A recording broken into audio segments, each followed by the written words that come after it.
What is more responsible, an emissions reduction plan to reduce gross climate-changing emissions, or banking a third of your climate plan on unproven technology, as his government has, which the private sector this week tells us is economically unviable? Sorry, I just missed a part of the question. Can you repeat it? What is more responsible? It's not that he couldn't hear it. It's just that you are speaking very, very quickly, and perhaps the intention of the question was missed. Just present a little more slowly, if that's okay. Thank you, Mr. Speaker. That's right, for all people like me. Yeah. What is more responsible? An emissions reduction plan to reduce gross climate-changing emissions, or banking a third of your climate plan on unproven technology, as his government has, which the private sector this week tells us is economically unviable? Well, as the member knows, we have an emissions reduction plan, 1 and 2. They are on track to deliver our... No, they're not! No, look, I'm sorry. An outburst like that is going to see you join Mr. Peters in the lobbies. It's just not acceptable. Prime Minister, punishment can be rough sometimes. Prime Minister could start answering that question again. Well, as the member knows, we are on track to meet our emissions carbon net zero 2050.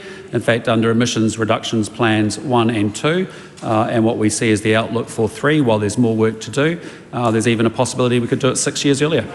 Is the Prime Minister telling the House that he is not aware of the fact that the industry, the sector that he is relying on for fully a third of his emissions reduction plan, has come out this past week and said that that technology he is relying on is economically unviable? I'm aware of lots of comments about our emissions reductions plan. There are things that are in the plan, there are things that are outside the plan. I'm also aware of things like Fonterra's program, which actually we haven't baked fully into the plan, that could be upside. But with respect to carbon storage, we think that's a very legitimate activity. Can the Prime Minister tell the House exactly how high the carbon price would need to be to make the carbon capture and storage projects commercially viable for the likes of Todd Energy at Kapuni Field? No, because point of order, the Honourable Shane Jones. So I'd ask you to listen very carefully to those questions in the context of Speaker's Ruling 196(2). Questions are expected to be shorn of outlandish claims, descriptions of a reality that is not based in fact. And that leads to disorder, and we've had far too much of it from that particular element of the House. Well, I'm sorry that you feel that way, and clearly did not intend to reflect on my judgment, but that's the consequence, and that has a pretty big downside as well.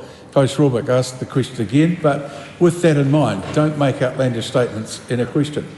If I may respond to the point of order, Mr. Speaker. Well, not really. No, okay. Just carry on. Can the Prime Minister tell the House exactly how high the carbon price would need to be to make the carbon capture and storage technology, the projects mentioned in his emissions reduction plan, commercially viable for the likes of Todd Energy at Kapuni Field?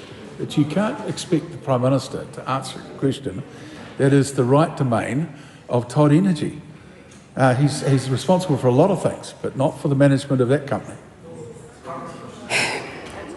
Mr. Speaker, okay.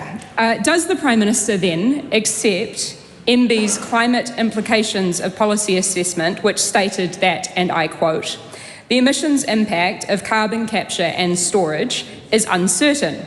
It depends on the extent businesses choose to invest to deploy this technology.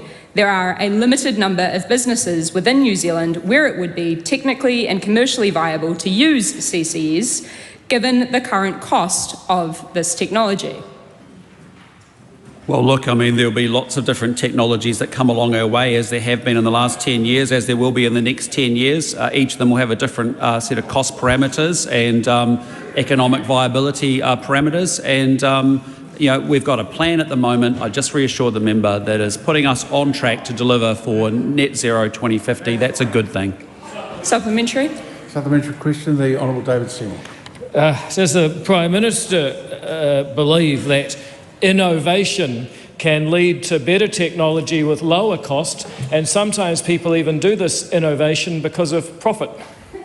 I agree. I think the profit motive is a good one to drive innovation, and actually what we need in this country is more innovation to deliver on our climate objectives, not bankruptcy of farmers. Swarbrick.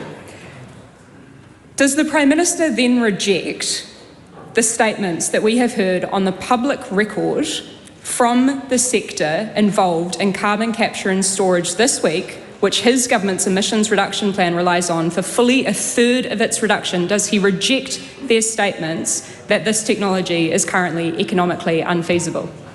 I can't talk for an individual company, That's but what I exactly can right. say And to the therefore- member No, is Prime that we Minister, have a plan. That's it. You can't ask a question. It's like asking him questions about any old thing at all that he's got no responsibility for. He's not responsible for what they think.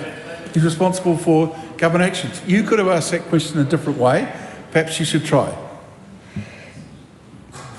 If the government can act with urgency to cut off 33 active pay equity claims and make it easier to kill our native wildlife. No, sorry, you can't do that either. That question is concluded.